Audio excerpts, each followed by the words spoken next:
नमस्कार दोस्तों, मेरा नाम है अतुल श्रीवास्तव और स्वागत है आपका नेक्सस जीएस में। समीक्षा अधिकारी 2023 टेस्ट नंबर 4 जिसका नोटिफिकेशन आने वाला है अक्टूबर माह के पहले सप्ताह में। तो अक्टूबर माह के पहले सप्ताह में समीक्षा अधिकारी 2023 का नोटिफिकेशन आ जाएगा। 250 प्लस पोस्ट के नोटिफिकेशन आने की बात चल रही है। तो उसके लिए लगातार टेस्ट सीरीज नेक्सस जीएस की तरफ से कराई जा रही है फ्री ऑफ कॉस्ट। इसके लिए अगर आपको हमारा टेलीग्राम चैनल ज्वाइन करना है तो आप हमारे टेलीग्राम चैनल को ज्वाइन कर सकते हैं। Nexus GS bye Atul sir, ये हमारे टेलीग्राम चैनल का लिंक होगा। वीडियो के डिस्क्रिप्शन बॉक्स में भी आपको टेलीग्राम चैनल का लिंक मिल जाएगा। अगर आप वीडियो फेसबुक पे देख रहे हैं तो फेसबुक पे हमारी प्रोफाइल पर जाके वहाँ से आपको टेलीग्राम चैनल का लिंक मिल जाएगा। चलिए शुरुआत कर देते हैं प्रश्नों से, और क्या प्रश्न रहे हैं, किस तरह से क्या क्वेश्चन आ सकते हैं आपके एग्जामिनेशंस में, उनके बारे में बात करते हैं। तो पहला क्वेश्चन है, निम्नलिखित में कौन सा अंटार्कटिका में भारत का स्थायी और उसके द्वारा परिचालित अनुसंधान स्टेशन है? तो कौन कौन है? भारती और आर्य नहीं है, भारती और दक्षिण गंगोत्री नहीं सही, भारती और मैत्री ये आपका सही है। अंटार्कटिका में भारत का स्थायी और उसके द्वारा परिचालित जो अनुसंधान स्टेशन है वो भारती और मैत्री है, ठीक है। और कह सकते हैं कि मैत्री अनुसंधान केंद्र अंटार्कटिका में भारत का दूसरा अनुसंधान केंद्र है। इसका निर्माण जो है करीब 1989 में किया गया था। भारतीय अनुसंधान केंद्र अंटार्कटिका में भारत द्वारा स्थापित तीसरा अनुसंधान केंद्र है। तो क्या इसका आंसर सही होगा? भारत और मैत्री, मतलब थर्ड ऑप्शन सही होगा, सी ऑप्शन सही होगा। नेक्स्ट है, कुछ ग्रंथ हैं उनके रचयिता के बारे में बात करें। जैसे रागमाला, इसके जो रचयिता रहे हैं पुंडरीक विट्ठल साहब रहे हैं। रस कौमुदी के बारे में अगर हम लोग बात करें तो श्रीकंठ साहब रहे हैं रचयिता। राग विबोध के बारे में बात करें तो सोमनाथ इसके रचयिता रहे हैं। चतुर्दंडी प्रकाशिका के बारे में बात करें तो वेंकट रमन जो है इसके रचयिता रहे हैं। तो क्या इसका कुल मिला के आंसर सही होगा? इसमें आपका पहला जो उत्तर है वो आपका सही होना है। नेक्स्ट है, कुछ योजनाएं थी उनके बारे में बात करें। आम आदमी बीमा योजना ये 2007 की है। पीएम आत्मनिर्भर स्वस्थ भारत योजना ये 2021 की है, मतलब 2021 की है। प्रधानमंत्री जन आरोग्य योजना के बारे में बात करें तो ये 2018 की है, संभवतः सभी को पता होगा। जिसको नहीं पता है तैयारी करने की और आवश्यकता है। प्रधानमंत्री सुरक्षा बीमा योजना 2016 की है। देखिए इस तरह के क्वेश्चंस जो है आपके एग्जामिनेशंस में आते हैं और आपको पता होने चाहिए, और नहीं पता है तो आपको अपडेशन की आवश्यकता है और ज़्यादा से ज़्यादा मेहनत करने की आवश्यकता है। चलिए नेक्स्ट पॉइंट है, नेक्स्ट क्वेश्चन है, अनुमानित शोर के स्तर के संदर्भ में सूची 1 को सूची 2 से सुमेलित कीजिए तथा सूचियों के नीचे दिए हुए कूट का सही उत्तर चयन करिए। इस तरह के क्वेश्चन आपके एग्जामिनेशन में बनते हैं। तो आवासीय क्षेत्र में क्या है?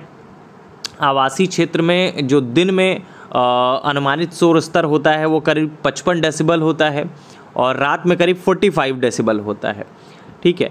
और इसके अलावा शांत क्षेत्र में अगर दिन के बारे में बात करें तो 50 होता है, रात में 40 होता है। औद्योगिक क्षेत्र में 75 होता है दिन में और 70 होता है रात में। व्यापारिक अगर क्षेत्र के बारे में बात करें तो दिन में 65 के आसपास होता है, वहीं रात में 55 के आसपास होता है। और आपको ये बात पता होना चाहिए कि ध्वनि प्रदूषण 2000 के अनुमानित जो योग्य स्तर हैं वो 2000 के अनुसार होते हैं। तो इसका जो सही आंसर होगा वो क्या होगा? इसमें आपका डी उत्तर जो होगा वो सही होगा। चलिए नेक्स्ट पॉइंट पे आ जाते हैं। भारतीय संविधान के संदर्भ में निम्नलिखित कथनों पर विचार करिए। तो 2 दिए गए हैं प्रश्न और 2 कथन और कारण दिए गए हैं। इस तरह के क्वेश्चन आपके एग्जामिनेशन में पूछे जाते हैं, आपको पता होना चाहिए। निम्नलिखित कथनों पर, भारतीय संविधान के संदर्भ में निम्नलिखित कथनों पर विचार कीजिए। संघ मंत्रिपरिषद लोकसभा के प्रति सामूहिक रूप से उत्तरदायी होगा। दूसरा कहता है संघ के मंत्री प्रधानमंत्री के प्रसाद पर्यंत अपना पद धारण करेंगे। इसमें क्या सही होगा? इसमें आपका सिर्फ पहला ही सही होगा। संघ मंत्रिपरिषद लोकसभा के प्रति सामूहिक रूप से उत्तरदायी होंगे। संघ के जो मंत्री हैं प्रधानमंत्री के प्रसाद पर्यंत अपना पद धारण नहीं करते हैं, ये गलत है। नेक्स्ट है, भारत का प्रधानमंत्री बनने के लिए न्यूनतम आयु कितनी होनी चाहिए? तो भारत का प्रधानमंत्री बनने के लिए न्यूनतम आयु कितनी होनी चाहिए? 25 वर्ष होनी चाहिए। लोकसभा का सदस्य चुने जाने के लिए 25 वर्ष की आयु होनी चाहिए। तो ऑब्वियस सी बात है यहाँ पे भी आपका 25 वर्ष होना चाहिए।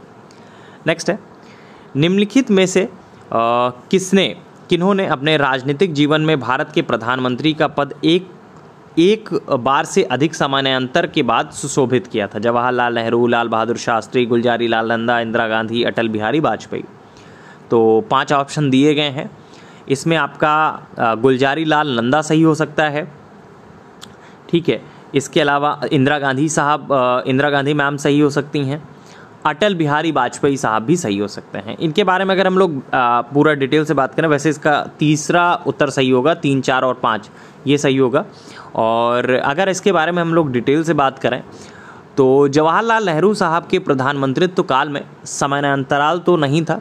गुलजारी लाल नंदा साहब पहली बार 27 मई 1964 से 9 जून 1964 तक, दूसरी बार 11 जनवरी 1966 से 24 जनवरी 1966 तक 2 समयान्तराल में भारत के कार्यवाहक प्रधानमंत्री रहे। इंदिरा गांधी 1966 और 1980 में, और अटल बिहारी वाजपेयी साहब पहली बार 1996 में और दूसरी बार 1998 में 2 समयान्तरालों में भारत के प्रधानमंत्री हुए थे। तो इसमें ऑप्शन आपका जो होगा वो सी सही होगा, 3, 4 और 5 सही होंगे। नेक्स्ट है, भारत के नियंत्रक और महालेखा परीक्षक के बारे में बात करें तो भारत के नियंत्रक और महालेखा परीक्षक की नियुक्ति की जाती है किसके द्वारा? तो ये राष्ट्रपति के द्वारा की जाती है, आर्टिकल 148 के अंतर्गत आता है। अच्छा बताइएगा कि वर्तमान में भारत के सीएजी कौन है? वर्तमान में भारत के कंट्रोलर एंड ऑडिटर जनरल कौन है? सीएजी का भी एक रिपोर्ट भी आई थी जिससे बहुत ज़्यादा एक तरह से बोल सकते हैं कि बवाल मचा था। तो फिलहाल आपको पता होना चाहिए कि वर्तमान में सीएजी कौन है, तो ये आपको कमेंट बॉक्स में लिखना है कि वर्तमान में सीएजी कौन है। और क्वेश्चन ये है कि भारत के नियंत्रक और महालेखा परीक्षक की नियुक्ति किसके द्वारा की जाती है? तो राष्ट्रपति द्वारा की जाती है। नेक्स्ट है, भारत के सीएजी मतलब नियंत्रक और महालेखा परीक्षक क्या कार्य करते हैं? तो नागरिकता स्वतंत्रता के संरक्षक के रूप में ऐसा नहीं होता है, लोक वित्त संरक्षक के रूप में, हाँ, इसके रूप में कार्य करते हैं। सरकार के मुख्य विधिक सलाहकार के रूप में, ये मुख्य विधिक सलाहकार के रूप में कौन कार्य करता है? आपका आर्टिकल 76 मतलब महान्यायवादी। उपरोक्त सभी के संरक्षक के रूप में नहीं, इसमें जो सही उत्तर होगा वो लोक वित्त संरक्षक के रूप में सही उत्तर होगा, मतलब बी ऑप्शन इसमें सही होगा। नेक्स्ट है, नियंत्रक और महालेखा परीक्षक की टीका टिप्पणी पर उचित कार्यवाही करने की अंतिम जिम्मेदारी किसकी होती है? तो नियंत्रक और महालेखा परीक्षक की टीका टिप्पणी पर उचित कार्यवाही करने की जो अंतिम जिम्मेदारी होती है वो आपका संसद की होती है। नेक्स्ट पॉइंट है, निम्नलिखित में से किसे भारत सरकार का प्रथम विधि अधिकारी समझा जाता है? तो ये अभी तो मैंने दूसरे पॉइंट में ही बता दिया, दूसरे क्वेश्चन में ही बता दिया कि इसका सही उत्तर क्या होगा।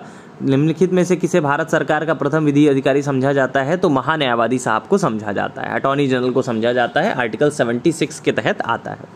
संविधान का जो आर्टिकल 76 है उसके अनुसार भारत सरकार को कानूनी मामलों में परामर्श देने के लिए राष्ट्रपति अटॉर्नी जनरल मतलब महान्यायवादी की नियुक्ति करते हैं। उच्चतम न्यायालय के न्यायाधीश नियुक्त होने की योग्यता रखने वाले किसी भी व्यक्ति को अटॉर्नी जनरल नियुक्त किया जा सकता है।